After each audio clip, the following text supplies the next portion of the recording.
Ya hemos visto 2 capítulos en donde Dios no es indiferente a las naciones, conoce su rebeldía, sabe que se han levantado una y otra vez en oposición a su ley. Sin embargo, Dios no se ha dado por vencido respecto a las naciones. Eso tuvo un precio. Rescatar a toda la humanidad significó el sacrificio de Jesucristo. Pero, ¿qué implica esto? ¿Qué impacto tiene en nuestra vida? Estudiaremos hoy cómo entender ese sacrificio de Cristo. Así que, junto a nosotros, disfrutemos de este nuevo capítulo.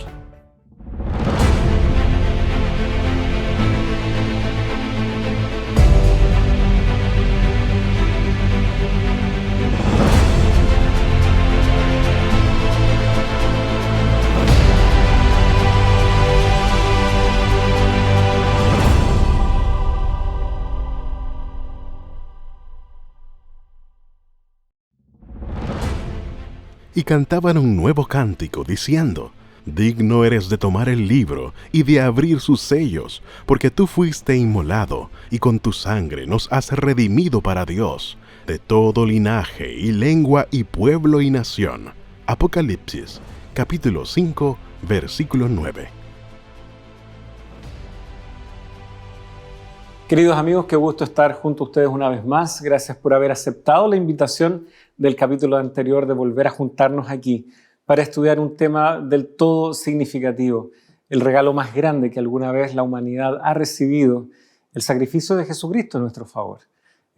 Para este diálogo, como ya es habitual, damos la bienvenida al pastor Eduardo. Muchas gracias por estar con nosotros una vez más y estar en este diálogo junto a nuestros amigos. Muchas gracias. Para hoy dispongámonos a reflexionar en la palabra de Dios, como decía el pastor Pablo, en el tema central de toda la Biblia y toda la profecía, que es el tema de este trimestre. Así es que muchas gracias por el tiempo y espero que sea muy enriquecedor para todos. Sin duda, y para que lo sea, vamos a pedir la compañía de Dios, como siempre lo hacemos. Así que acompáñenos, por favor, en esta oración. Señor Padre amante, te agradecemos una vez más, como lo solemos hacer, por la oración, por el privilegio de hablar contigo, por el privilegio también de escuchar tu voz, hablándonos en nuestra conciencia, esa dulce y suave voz de tu Espíritu. Gracias también por tu palabra, porque todo lo que sabemos de ti, de todo lo que has hecho, de todo lo que estuviste dispuesto a sacrificar por nosotros, en nuestro favor, lo obtenemos en estas maravillosas verdades de tu palabra. Guíanos ahora al reflexionar y aplicar esto a nuestra experiencia diaria, a que realmente seamos desafiados a vivir y gustar los efectos, los frutos de tu sacrificio. Lo pedimos en el nombre de Jesús. Amén. Amén. Muy bien, queridos amigos, el título ustedes ya lo ven, este capítulo, Entendiendo el sacrificio. Y pareciera de que no basta a veces con decir Jesús se ofreció como sacrificio por nosotros en la cruz. Es linda la frase, suena bien, suena importante, pero para muchos no significa tanto, porque ya el concepto de sacrificio no es distante, y a veces se tergiversa también qué podría significar la intención de Dios al venir, al hacerse hombre y morir por nosotros en la cruz. Tantas teorías respecto a qué ocurrió en la cruz también existen en la cristiandad y en la teología. Por lo tanto, creo que estamos ante un desafío, un privilegio de entender finalmente qué significó este sacrificio. Gracias, Pablo. Hay una idea que me gustaría clarificar desde el inicio y que sea clave para el tiempo que pasemos hoy repasando estos conceptos. Y es que no es lo mismo disponibilidad que efectividad. Porque el sacrificio de Dios está disponible para todos, pero no será efectivo para todos. Para hacer eso yo traje algo, como ya lo he hecho en el pasado, pero ahora es algo especial. Lo voy a sacar aquí está. Tengo acá un frasco de mermelada. ¿Te gusta la mermelada? Sí, sin duda. Esta la hicimos con Cecilia, mi esposa, y te la traigo como regalo, para que la deguste en casa. ¿De quién es esta mermelada? Bueno, por lo que acabas de decir, entendería que es mía, pero todavía está en tus manos. Entonces, ¿de quién es? Creo que todavía tuya, hasta que me la entregues. Pero yo te la doy. Sí. Okay. Ahora es tuyo.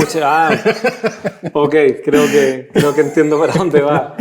Es muy simple en realidad. El Señor se dio a sí mismo. Como tú decías en la introducción, es el mayor regalo que el Señor pudo haber hecho, que Dios pudo haber hecho. Porque incluso para un padre es más doloroso ver sufrir a un hijo que sufrir él mismo. Yo pienso en mis dos hijos. Uno está dispuesto, a ti te ha pasado como papá, cuando ellos enferman, sufren, preferiría uno sufrir en su lugar. Si tiene que morir, mejor que muera yo, pero que él viva. Imagino el Padre Celestial, perfecto, grande en amor y misericordia. Cuán doloroso tiene que haber sido para él entregar a su propio hijo. Ahora, el tema, ya el primer título de los días de la lección, sacrificios inútiles. ¿Por qué son inútiles los sacrificios que las personas pueden hacer? Porque tú no tuviste que hacer nada para recibir eso. Y no necesitabas hacer algo. Y si hubieses hecho algo, habría sido inútil. Porque no depende de lo que tú puedas hacer, sino de que yo tenga la voluntad de darte el regalo o no. Entonces, lo mismo, cualquier esfuerzo humano es inútil para poder pagar el sacrificio de Cristo. O para haber hecho que ocurra. O para haber hecho que ocurra. Es uno que es insuficiente y el otro que es inútil, porque es un regalo y los regalos no tienen que pagarse, se aceptan. Y lo otro, cuando yo lo acepto, entonces es efectivo en mí. No basta el hecho de que Jesús haya muerto por todos. Tiene que haber una respuesta, tiene que haber una apropiación. Y claro, a veces el lenguaje nos engaña y Jesús murió por todos. Y es verdad. Pero están estos matices que tú estás destacando.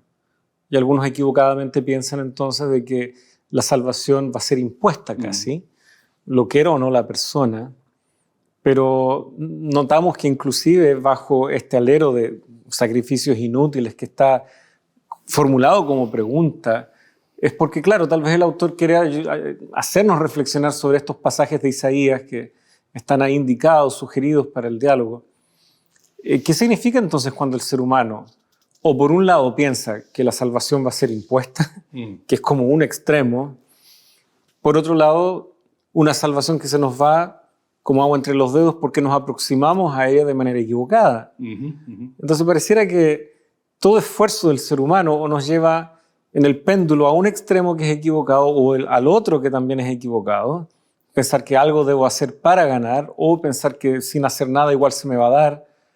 No, la Escritura tiene que hallarnos tanto en ambos extremos, corregir, y como le gusta decir a Pablo, nos redarguye, ¿no es cierto?, para llevarnos en la enseñanza correcta, para que entendamos, bueno, en qué sentido, y como tú decías, el sacrificio de Cristo no sea en vano, y realmente pueda ser algo que yo pueda asirme de él y no sea inefectivo en mi vida.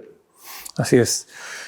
Bueno, comenzamos ya con estos textos en Isaías, capítulo 1, del 2 al 15. Es bien largo el texto, pero tal vez solo leer el 11, de ahí en adelante, un poquito. ¿Para qué me sirve, dice Jehová, la multitud de vuestros sacrificios? Hastiado estoy de holocaustos y de carneros, de cebo de animales gordos. No quiero sangre de bueyes, ni de ovejas, ni de machos cabríos. Resulta casi paradójico leer esto cuando él mismo, Dios, fue el que instituyó el sistema de sacrificio. De hecho, él está describiendo diferentes categorías de sacrificios que él mismo había. Claro. Sin embargo, la intencionalidad con que se están ofreciendo es la equivocada, ¿no es verdad? ¿Quién demanda esto de vuestras manos cuando venís a presentarnos delante de mí para hollar mis atrios? No me traigáis más vana ofrenda, incienso me es abominación, luna nueva, el convocar asambleas, no lo puedo sufrir, dice. Son iniquidad vuestras fiestas solemnes. Y sigue la descripción. Y es interesante el detalle del versículo 15. No escucharé, sus manos están llenas de sangre. Y no necesariamente la sangre de los animales que ellos están trayendo al altar. Es la violencia. Es la violencia cometida contra el prójimo. Es la violencia contra los propios principios y enseñanzas de Dios. Esta es una imagen que se ha usado otras veces también en la Biblia. Probablemente para completar, no es que esté incompleta la idea acá, pero un pasaje complementario del propio Isaías es cuando Isaías habla de la observancia del sábado y del ayuno, porque eso también es algo que se ofrece a Dios, pero él dice que también no va a huir por ese ayuno. ¿Por qué? Porque el ayuno, ese sacrificio, se hace en convivencia con una vida de pecado y con una voluntad de no abandonar ese pecado. No hay una voluntad de abandono del pecado. Ellos están dispuestos a seguir obrando mal y con maldad.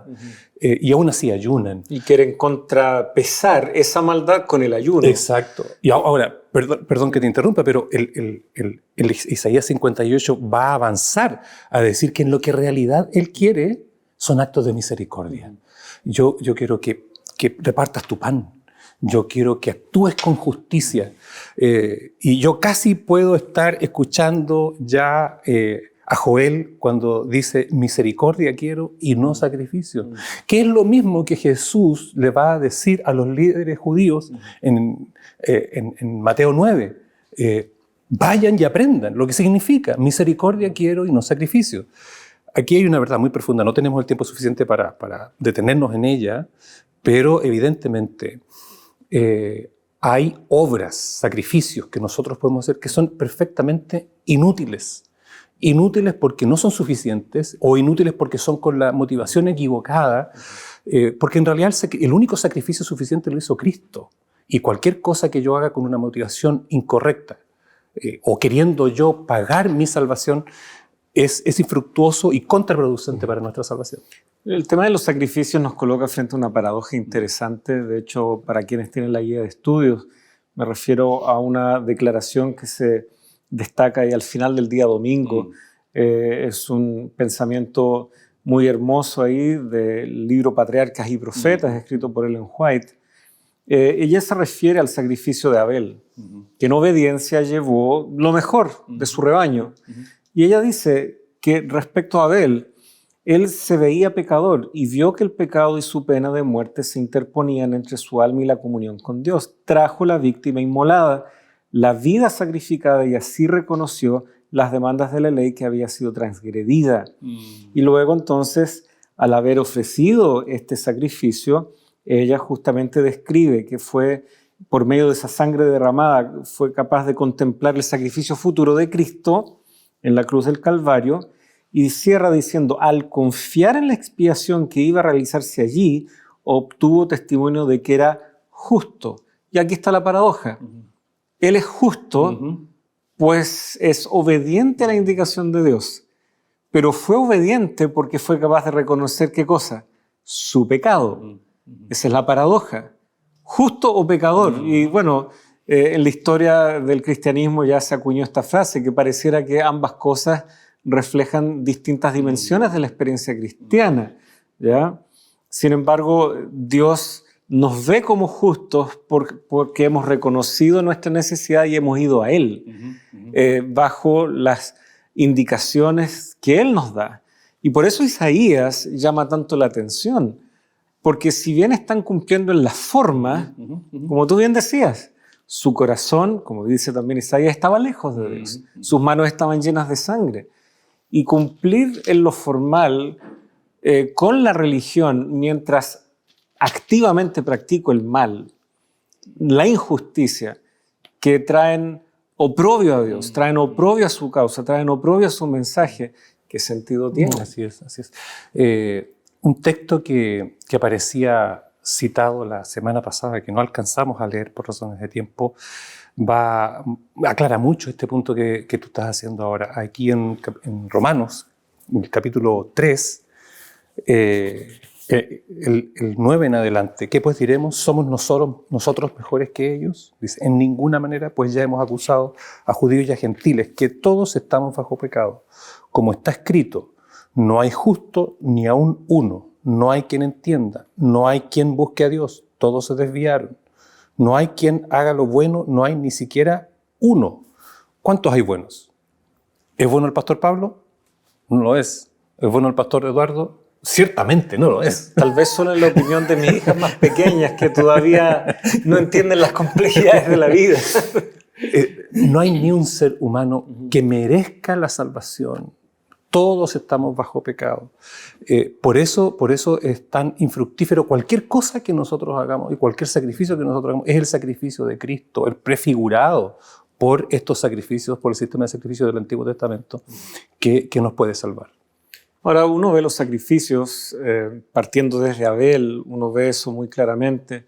También se infiere cuando vemos que Dios mismo viste a Adán y Eva con pieles de animales, así que ahí sin duda ocurrió la muerte de animales inocentes. Pero para nosotros tal vez en nuestra cultura no nos parece algo tan lejano. Nos parece más natural concebir esto de mirar hacia atrás en la historia y contemplar lo que ocurrió en la cruz. Sin embargo, es como que tanto ellos como nosotros ejercemos un acto de fe, pues confiamos en un sacrificio de otro. El animal es un animal inocente, no es el que pecó, es otro. Y sin embargo eso apuntaba hacia adelante lo que haría Jesucristo en la cruz. Nosotros ahora también, al igual que ellos, por la fe, miramos a este otro, y otro con mayúscula. Dios hecho hombre, Jesucristo, que dio su vida por nosotros en la cruz. Tristemente, ni uno de nosotros ha visto eso. Lo aceptamos por fe, porque las Escrituras así lo testifican. Así que pareciera que estamos en un mismo plano. Ellos por fe vislumbraban esto. Nosotros también por fe vislumbramos y confiamos en los méritos ahí hechos en la cruz. Por lo tanto, los mismos vicios que podían tal vez ser introducidos en esos sacrificios, podrían tal vez ser introducidos en la manera que nosotros comprendemos la cruz. El sentir de que lo que se hizo en la cruz no fue suficiente y que algo debemos hacer para complementar.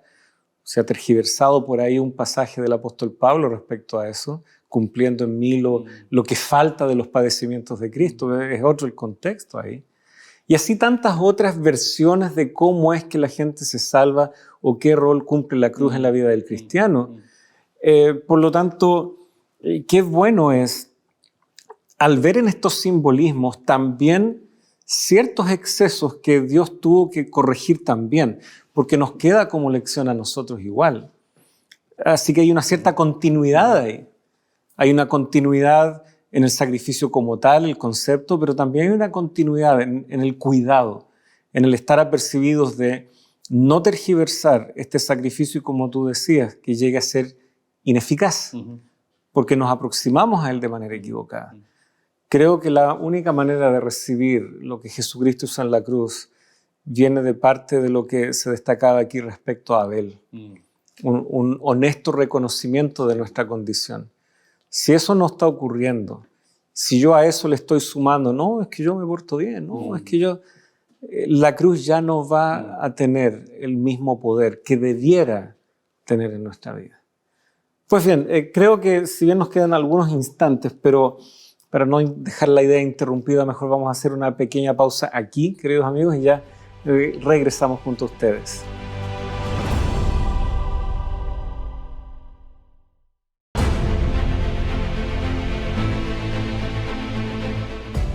Queridos amigos, con el tiempo que ganamos en el bloque anterior, vamos a tener el privilegio de dar algunos saludos, reconocer a algunos de ustedes que nos han expresado su cariño ahí en los mensajes.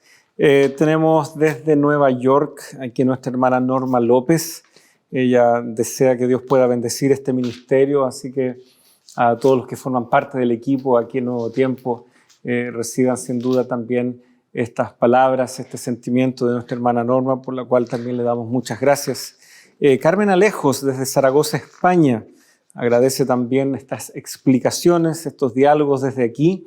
Muchas gracias, hermana Carmen. Eugenia Galano, desde Coruña, España, igualmente. Los saludo, los felicito por sus lecciones. Y gracias también a usted, porque al asistir al programa, al compartirlo, justamente es la palabra de Dios la que cumple todo lo demás. Anita Moreno, muy brevemente, dice ahí, saludos desde Perú, saludos también para usted, nuestra hermana Anita. Y finalmente, Fanny Funes, que nos escribe desde la ciudad de Rockmart, Georgia, Estados Unidos. Escucha desde hace años y le gusta también cómo se explica la lección. Nos hace muy bien saber de que el mensaje está llegando, de que el programa está llegando a sus hogares, pero más especialmente la palabra de Dios está llegando a sus corazones. Así que muchas gracias desde donde quiera que usted nos sintonice. Nuestro corazón también ahí, a la distancia, comparte esa experiencia de reunirnos en torno a la palabra de Dios junto a ustedes.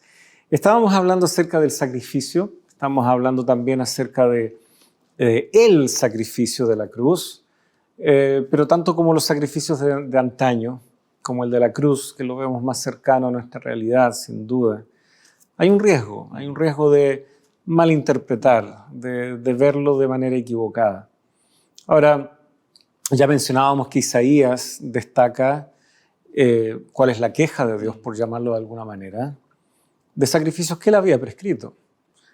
Y sin embargo, aunque eso fue tergiversado, sí debía apuntar correctamente al plan salvífico finalmente manifestado en Jesús. Esto es algo que los autores bíblicos van a trabajar muy bien. Sí, ya teníamos nosotros en lecciones pasadas la imagen del Cordero, ¿no? ¿Dónde está el Cordero? Dios proveyó el Cordero para que Abraham no sacrificara a su hijo. Lo salvó literalmente de la muerte y tomó su lugar. Y para el pueblo de Israel, el momento en que esto se hace realidad también es en la Pascua, la noche previa a la liberación. Recordemos, la última plaga iba a significar la muerte de todos los primogénitos. Y el Señor les ordenó a que tomaran un cordero, lo sacrificaran, tomaran de la sangre del cordero, la pusieran. Usted puede revisar esto en su casa y en Éxodo 12, todo el capítulo 12. Y entonces debían poner la sangre sobre los dinteles de las puertas, debían comer la carne toda cocida, todo un ritual para hacerlo también. Y efectivamente, esa sangre iba a ser identificada por Dios cubriendo a las familias de la muerte. El ángel de la muerte no pasaría por allí, pasaría por todas las casas en donde no se hubiese celebrado el rito del cordero y de cubrir y poner la señal de la sangre. Así que la sangre del cordero literalmente salvó sus vidas en esa noche. Y debían apropiarse de eso realizando el ritual. Realizando el ritual, comiendo ese sacrificio. Y se establece la figura de la Pascua, que va después esta figura es desarrollada, por supuesto, en el sistema de sacrificios, literal, y con todas sus letras. Cuando uno pecare, llevará, ¿cierto?, una ofrenda, pondrá su mano sobre la ofrenda, confesará su pecado, muere el corderito en lugar del pecador, ya con todos. Y ya ahora nosotros vemos a Juan, cuando ve a Jesús venir, diciendo muy claramente: este es el Cordero de Dios que quita el pecado del mundo. Así que no puede haber duda de que Jesús es el que cumple la figura del Cordero. Ahora, tú bien señalabas, no fue solo un cordero, eran otros animales también. Dependía muchas veces del rol de la persona, si era un líder del pueblo, si era un jefe de tribu, por ejemplo, o jefe de familia, o si era alguien más bien ligado a ciertas responsabilidades más culticas o no. También influía los medios económicos de la persona. Alguien ofrecía tal vez solo unas tórtolas, algo bastante accesible para una familia modesta. De hecho, eso fue lo que trajeron los padres de Jesús para el sacrificio que también era aceptado por el Señor. Así que no dependía de lo que podían acceder o no. Así es, pero para quien tenía más, pareciera que tenía que haber una correlación entre cuánto Dios lo había bendecido también respecto a cómo él entendía también el concepto de sacrificio en un animal más grande, de mayor envergadura y de mayor costo. Así que cuando llegamos finalmente a Jesucristo, esta multiplicidad de sacrificios que para algunos puede parecer muy compleja, porque a ratos lo es, todos los detalles, cada excepción que había, qué condiciones habían, pareciera que se simplifica, ¿no es cierto? Es como que se simplifica en función de un sacrificio que es mejor, que es superior, que puede en efecto cumplir lo que inclusive estos sacrificios que solo anticipaban esta realidad no podían hacer. Y aquí justamente se nos invita, Hebreos capítulo 10, a contar del versículo 3 en adelante. Tal vez voy a leer el versículo 4. Porque es imposible que la sangre de toros y de machos cabríos quite los pecados. Se refiere a un día en particular, ciertos sacrificios que ese día se ofrecían una vez al año, ¿no es cierto? Sin embargo, ahora cuando Jesucristo entra una vez y para siempre en el santuario, habiendo Él ofrecido el sacrificio perfecto, como que claro, todos estos rituales para nosotros que vivimos en esta época se nos simplifican bastante, porque es un sacrificio. Así es. El sacrificio, el mejor sacrificio. Y sin duda con él se usa la figura del Cordero, la que comenzó siendo introducida en Génesis, la que se tuvo que ampliar y diversificar para que hiciera sentido a todas las instancias de la sociedad judía, o hebrea o israelita primero, pero que ahora se ha vuelto a, digo así, simplificar en este sacrificio único, perfecto, de un Cordero sin mancha, como es la muerte de Jesucristo. El versículo 12, aunque se nos sugiere leer hasta el 10, yo creo que el versículo 12 11 y 12 son valiosísimos. Dicen así: y ciertamente todo sacerdote está día tras día ministrando, ofreciendo muchas veces los mismos sacrificios que nunca pueden quitar los pecados de manera definitiva, ¿no? Los trasladaban al templo. Exacto. No eran borrados aún. Exacto. Eran trasladados. Pero Cristo, habiendo ofrecido una vez y para siempre un solo sacrificio, la misma frase que tú estabas usando recién, un solo sacrificio por los pecados, se ha sentado a la diestra de Dios. Me llama mucho la atención. Una vez y para siempre. No hay que hacerlo otra vez. Ya no son necesarios los corderos, las tórtolas o los becerros. Ya no es necesario que el hombre presente un sacrificio. Por eso cualquier sacrificio humano es inútil, porque el sacrificio por el pecado es la vida de Cristo. Entonces, lo que hacemos nosotros por obedecer es nuestro deseo de permanecer ligados a aquel que nos cubre, tanto con su vida como con su muerte. Tal vez solo señalar de paso en un minuto una curiosidad, no es curiosidad, es parte de la doctrina, pero que es algo que cuando hablamos de esto a quienes son evangélicos, me ha pasado más de alguna vez con algún pastor evangélico, que se sorprenden de que nosotros enseñemos este detalle. Me refiero a Romanos capítulo 5, versículo 10. Noten lo que dice Pablo aquí. Porque si siendo enemigos fuimos reconciliados con Dios por la muerte de su Hijo y la obra del Cordero de Dios que quita el pecado del mundo. Él nos reconcilia. No hay paz con Dios porque hay una deuda que pagar. La deuda se paga con la muerte, ¿cierto? La muerte de Jesucristo en lugar de nuestra muerte. Ahora dice, mucho más. Estando reconciliados, seremos salvos por su vida. Es decir, el acceso al cielo es por la vida de Cristo, cómo Él vive. De hecho, el versículo 17, 18 y 19, no lo vamos a leer acá ni lo vamos a profundizar, explicitan que es su obediencia y no la mía. Es decir, yo soy declarado justo, no porque yo alcance algo, sino porque Él vivió justamente por mí. Así que Jesucristo lo hizo todo, en realidad. Vivió una vida santa en mi lugar y murió la muerte que yo tenía que morir. Y es bonito ver cómo los apóstoles una y otra vez harán referencia a Cordero, Cordero, desde la fundación del mundo, ya dispuesto a morir por nosotros. Ahí en 1 Corintios, capítulo 5, versículo 7, tú explicabas, ¿no es cierto?, el ritual de la Pascua.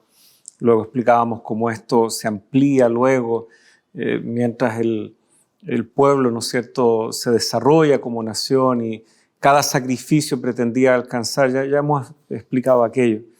Pero miren cómo ahora volvemos como a esa simpleza, pero todavía usando las categorías y los símbolos, digámoslo así, los rituales del pasado. Leo ahí 1 Corintios 5, 7, limpien la levadura vieja para que sean masa nueva, así como lo son en la realidad sin levadura, porque aún Cristo, nuestra Pascua, ha sido sacrificado. Esta idea de la levadura, sin duda Jesucristo la trabajó refiriéndose a las maquinaciones, ¿no es cierto?, de ciertas personas que buscaban incluso su muerte. La levadura de los fariseos, dijo él. La levadura en otros momentos también representa el pecado. Aquí Pablo está diciendo, bueno, en esto que es la fiesta de la Pascua, donde se comían panes sin levadura, en donde se sacrificaba el Cordero Pascual.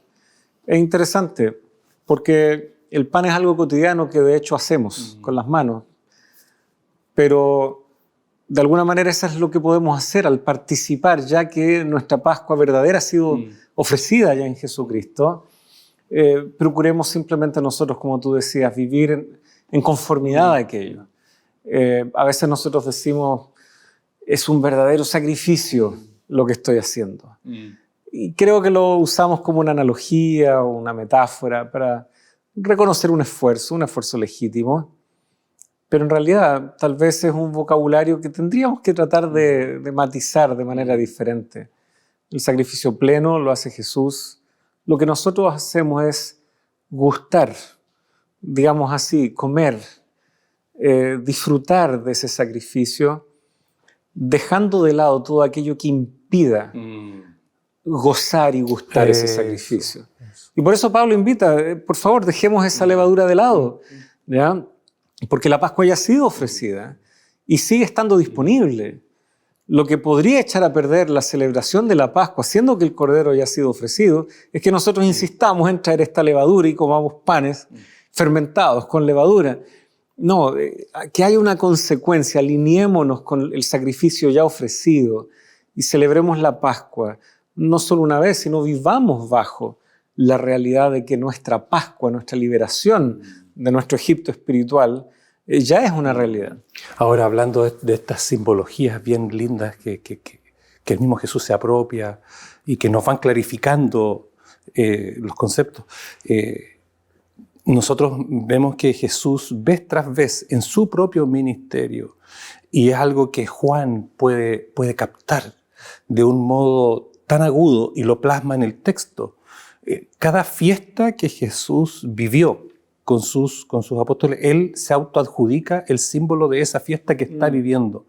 Por ejemplo, cuando es una de las primeras Pascuas, la alimentación de los 5,000, ¿verdad? Y él les dice, yo soy el pan de vida. Y el símbolo de la fiesta es el pan también. Bueno, Moisés les dio el pan, yo soy el pan. El símbolo del agua, yo soy el agua de vida. Cuando el símbolo de las luces. Y ahora en la última Pascua de Jesús, donde el símbolo principal, central, más importante es el Cordero, ahora Él va y es el Cordero y toma el lugar ya literalmente, no aplicándoselo simbólicamente.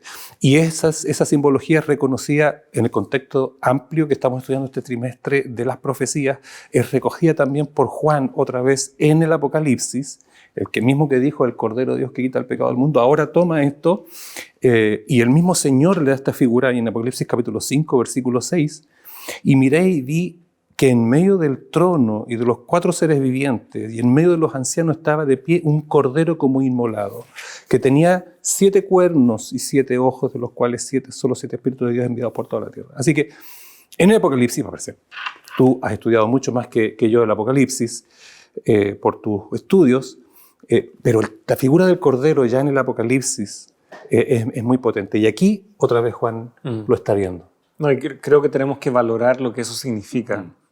30 y fracción veces ocurre la palabra cordero. La única vez que ocurre en un sentido distinto es esa segunda bestia que sale de la tierra que tiene como cuernos de cordero.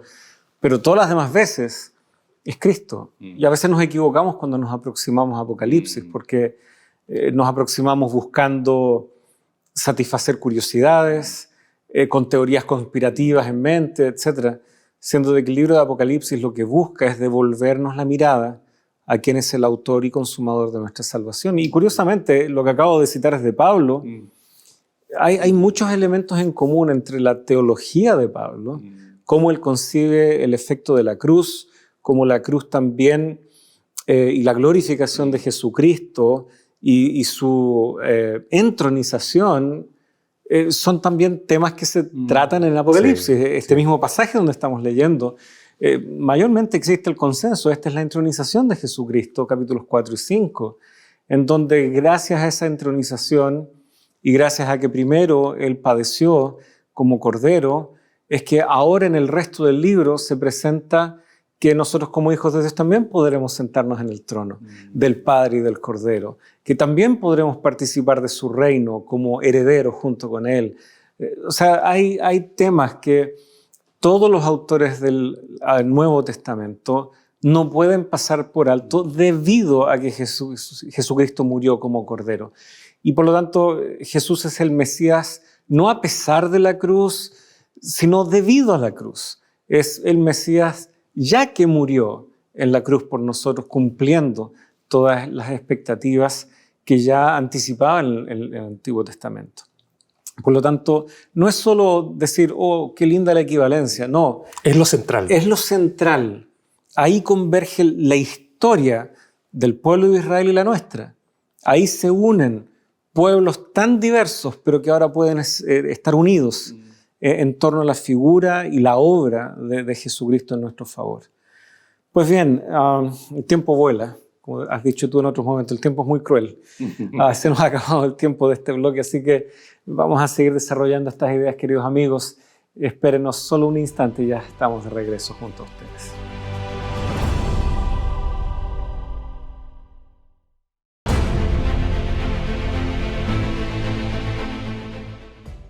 Hoy en día hay muchas creencias en el mundo, pero ¿en qué estás creyendo tú? La Escuela Bíblica de Nuevo Tiempo tiene para ti la revista titulada Yo Creo. Si quieres tenerla en tus manos, solicítala hoy mismo al número que está apareciendo en pantalla y la haremos llegar gratuitamente gracias a las donaciones de nuestros ángeles de esperanza. Sigue en la compañía de tu programa Lecciones de la Biblia.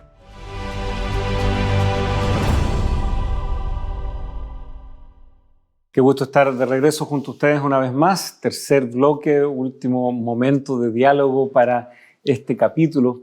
Hemos revisado cómo ya en el Antiguo Testamento muchos sacrificios ahora convergen al único sacrificio de Jesucristo.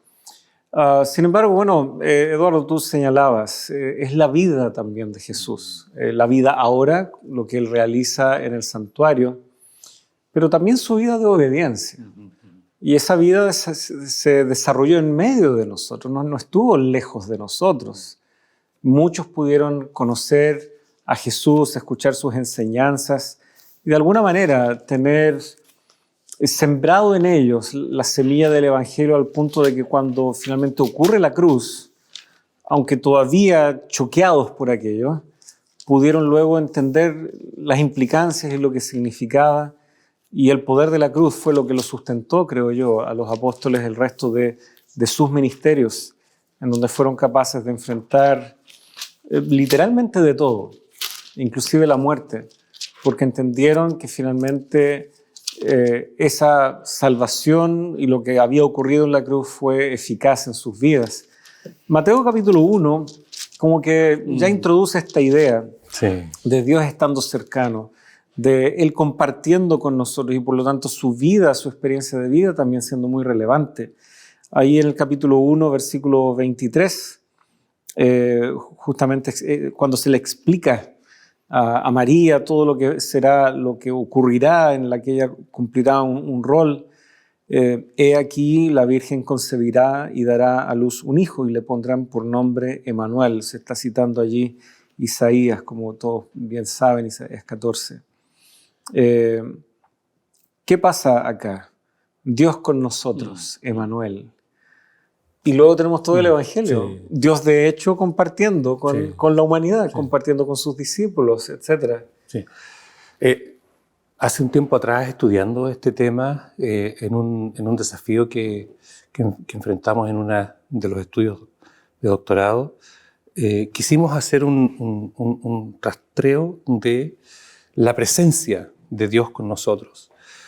Y para mí fue novedoso se lo planteé al doctor Davidson y me dijo que no lo había visto con ese nombre, pero me dijo que estaría muy bien llamarlo de ese nombre. Yo le propuse qué pasaría si a la cercanía de Dios con la humanidad lo llamáramos el principio de cercanía. ¿Por qué principio? Porque es un modo de operar de Dios constante, no cambia. Nosotros vemos que desde el Edén, Él ya estableció un día para estar con el hombre, sin la aparición del pecado. Él quería estar con el hombre. Apareció el pecado. Y Él quiso estar con el hombre, lo fue a buscar. ¿Dónde estás tú? En el Éxodo, una de las primeras instrucciones, harán un santuario para que yo habite en medio de ustedes, dice Éxodo. Cuando llama a las personas a las que les da la misión, vez tras vez les dice, yo estoy contigo, no temas porque yo estoy contigo, le dice a Moisés, le dice a Josué, y así sucesivamente a los profetas, yo estoy contigo.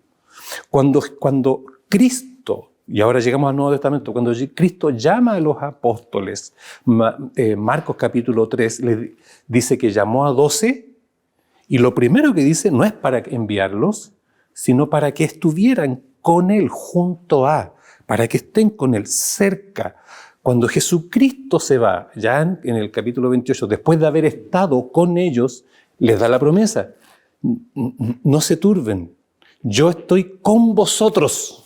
Bueno, no se turben, una frase de Juan, que está en Juan. De Juan 14. Sí, pero ahora les dice a él, Mateo, yo estoy con vosotros todos los días hasta el fin del mundo. Y al final vendrá a buscarnos para que nosotros, donde Él esté, nosotros también estemos. Es decir, que el Señor no quiere perderse un instante de estar con sus hijos amados. Eso como que yo veo eso de un padre amoroso que sufre por la lejanía con sus hijos amados y quiere por todos los medios de acortar esas distancias, de estar con sus hijos.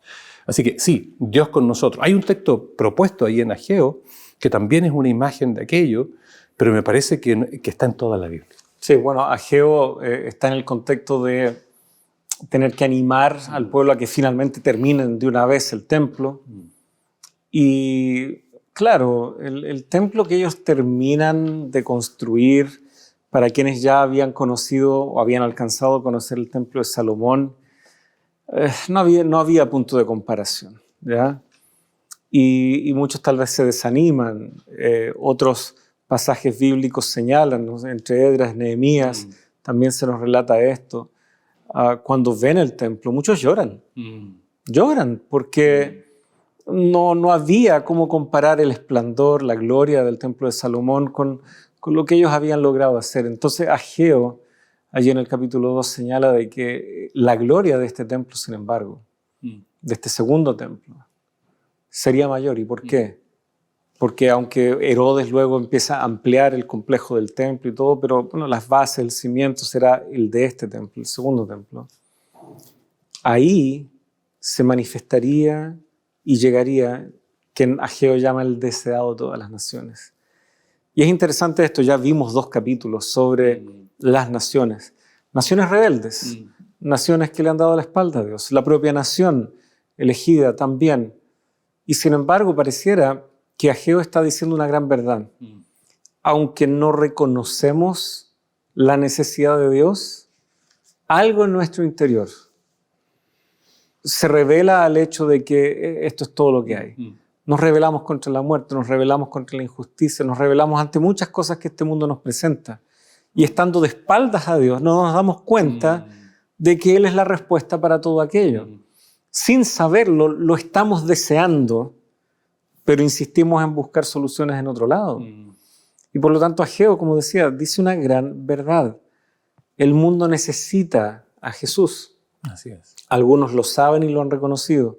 Otros aún no lo saben, pero están en esa búsqueda, lamentablemente yendo en otras direcciones. Y Él es, ciertamente, el deseado de todas las naciones. Y por lo tanto, lo que le da gloria al templo, lo que le da gloria, por lo tanto, también a los sacrificios que ellos seguirían ofreciendo una vez ya levantado, sigue siendo esa mirada futura de quién sería el cumplimiento de todo aquello. Y creo que esto es lo que también celebra Mateo de alguna manera. Así es. Sí, hay una idea ahí también que viene de una mirada pequeñita lingüística, ahí en Ageo. La palabra que se traduce como vendrá, dice, vendrá el deseado de todas las naciones. Otra posible traducción, y que posiblemente sea la primaria para aplicar aquí en este contexto, es entrará. Entrará, habitará. Es bien interesante aquello, porque nosotros vemos después que tanto en el Antiguo Testamento el templo se llena. No es que llega por ahí y viene por ahí cerca, no, entra físicamente, ahí está, se manifiesta la gloria de Dios. De hecho, el tabernáculo es dado para que Dios habite allí y ahí se manifieste la Shekinah, la presencia de Dios, la gloria de Dios. Luego los templos, cuando son dedicados, también se manifiesta la gloria de Dios. Y llegamos al Apocalipsis otra vez, cuando el templo otra vez se ve y puede verse que se manifiesta la gloria de Dios. Y hay un mensaje espiritual también para nosotros, hoy, que tal vez podemos recordarnos de lo que vimos en alguna lección pasada. Lo que da valor al templo no es el templo en sí mismo, es quien habita en él. Lo que hace valioso al pueblo de Cristo es justamente Cristo. Hay algún detalle interesante, ¿no? Tú mencionabas, no es el templo, es quien lo habita. Aquí en la guía se nos invita a ver dos pasajes que comparten elementos en común. Isaías 6, ¿no es cierto? Y los dos capítulos 4 y 5 de Apocalipsis, tal vez el énfasis más en el capítulo 4 respecto a lo que tienen en común, porque es una visión del trono. Pero nuevamente, no es el trono en sí. Y la expresión es quien lo ocupa, el que está sentado en el trono. ¿Y por qué no decir derechamente Dios? Se lo describe como aquel que está sentado en el trono. No es el trono.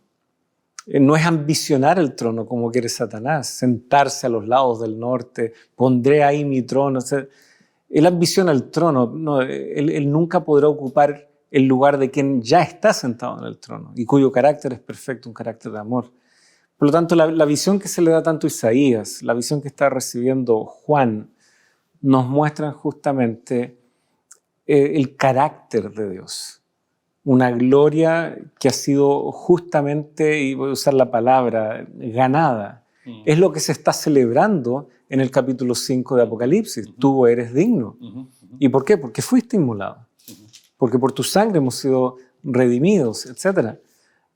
No es menor lo que Dios ha hecho.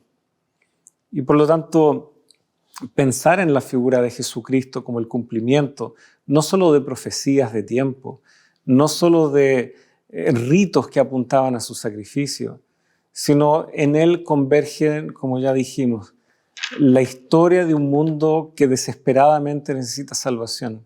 Nuestra historia, que también necesitamos desesperadamente salvación. Sí. Y que podamos unirnos al asombro de Isaías en el capítulo 6, al asombro de estos seres vivientes, de estos 24 ancianos, de Juan mismo, que le cuesta entender lo que está sucediendo, porque Juan hasta en el capítulo 5 llora, porque siente de que nadie puede abrir los sellos, pero se acercan y le dicen, no, hay uno que puede, el único que puede, y es el león de la tribu de Judá, y sin embargo él se da vuelta y ve un cordero como inmolado. Qué tremendo. La cruz no es algo menor, como para que nosotros ahora digamos, no, pero yo con mi esfuerzo voy a entrar ahí en un compañerismo con Jesucristo y vamos a juntos forjar nuestra salvación. No. Nosotros dependemos de lo que Jesucristo ha hecho en la cruz. Y si hay poder en la salvación es gracias a lo que Jesucristo hizo, no necesariamente a los resultados de su accionar en mi vida. Puedo cambiar hábitos, puedo cambiar conductas, puedo abandonar vicios y pecados, sí. Pero ¿dónde está el poder? Sí. Esto es lo que Jesús hizo. Sí. Tú mencionabas recién una frase, y quiero tomarme de esa para ir acá a hacer este comentario. La similitud entre la teología de Pablo y Juan en Apocalipsis. Se dice que este pueblo, el ángel, que tiene el evangelio eterno para predicarlo, es un evangelio, el evangelio eterno. Pablo va a decir no que haya otro evangelio. Y si aún viniera un ángel a predicar otro evangelio, es un evangelio, es solo el evangelio. Ambos están enfatizando el evangelio eterno. Y en Isaías, los versículos que siguen, porque él se considera inmundo. Voy a morir porque he visto a Dios. El versículo 7 del capítulo 6 dice, vino tocando sobre mi boca y dijo, he aquí, esto tocó a tus labios, y es quitada tu culpa y limpio tu pecado. No te preocupes, yo te limpio. Y en Apocalipsis también podemos ver, por ejemplo, ya en el primer capítulo, cuando se saluda, en el versículo 5, y de Jesucristo el testigo fiel, el primogénito de los muertos, el soberano de los reyes de la tierra, al que nos amó y nos lavó de nuestros pecados con su sangre. Así que lo que tú mencionas... Capítulo 1:6. 1:6. Y es 5, me parece. 5, sí. 1:5. 1:5. Y nos lavó de nuestros pecados. Así que ahí está lo que tú venías mencionando, Pablo. Sí. Sin duda, pensar en el sacrificio de Jesucristo, lo que Él ha hecho por nosotros, merece más reflexión de lo que incluso estos 3 bloques nos pueden permitir. Pero aquí está el desafío, comprender las profundas implicancias, alcances y poder de la cruz. Nos va quedando poco tiempo. Tal vez redondear algunas últimas ideas, pero dejar también la invitación. La cruz es una invitación. Así Jesús es. está de brazos abiertos invitando. Así es. Buscar la presencia del Señor. Y como tú mencionabas, que confiemos en Él, tanto para nuestra salvación, que confiemos en su providencia para que guíe nuestra vida y la gobierne. Vivir en la presencia de Dios va a cambiar nuestra vida. Y cuando abandonamos la presencia de Dios, cuando nos alejamos de Él, perdemos todo esto, perdemos la salvación, perdemos la justificación, nos alejamos de su providencia, de su protección. No somos nada sin la presencia del Señor y sin la obra de Jesús en nuestro favor. Así que la invitación probablemente pueda ser hecha con palabras de Jesucristo, dichas en el Apocalipsis a través de Juan. He aquí yo estoy a la puerta y llamo. Si alguno oye mi voz y abre la puerta, entraré a él, cenaré con él y él conmigo. Ese es un llamado de Jesús. Si Jesús hoy tocara la puerta de tu casa y la abres y te das cuenta que está Jesús ahí y te sorprendes, pero acto seguido te dice, hijo, déjame entrar en tu vida. ¿Qué le dirías tú al Señor? Déjame entrar de verdad en tu vida. El Señor quiere entrar en tu vida, el Señor quiere entrar en la mía. Y aquí estamos, con una decisión en las manos. El Señor ya lo hizo todo. La salvación es un obsequio. Solo hay que aceptarla y dejarlo entrar. Así que con esa invitación, con ese llamado, vamos a orar. Amoroso Padre Celestial, muchas gracias por Jesucristo, el Cordero de Dios que quita el pecado del mundo. Una imagen que está en toda la Biblia, porque Jesús es el centro de toda la Biblia. Es el fundamento de nuestra fe. Sin Él no existe la fe ni la salvación. Gracias por Jesucristo, nuestro Salvador. Ayúdanos, Señor, a hacerlo también el centro de nuestra existencia. A que Él pueda estar presente en nuestra vida y pueda gobernar nuestra existencia. Señor, una vez más nos entregamos a ti. Aceptamos el regalo de la salvación en la vida y la muerte de Jesús. Y queremos confiar en ti. Para nuestra salvación, para nuestra vida día a día. Y para vivir en la tierra mientras te esperamos. Señor, muchas gracias. Lo agradecemos y lo pedimos en el nombre de Jesús. Amén. Amén. Muchas gracias, Pastor Eduardo, y gracias también, queridos amigos, por habernos acompañado en este capítulo. Y como siempre, extendemos nuevamente la invitación para encontrarnos en un próximo capítulo de Lecciones de la Biblia.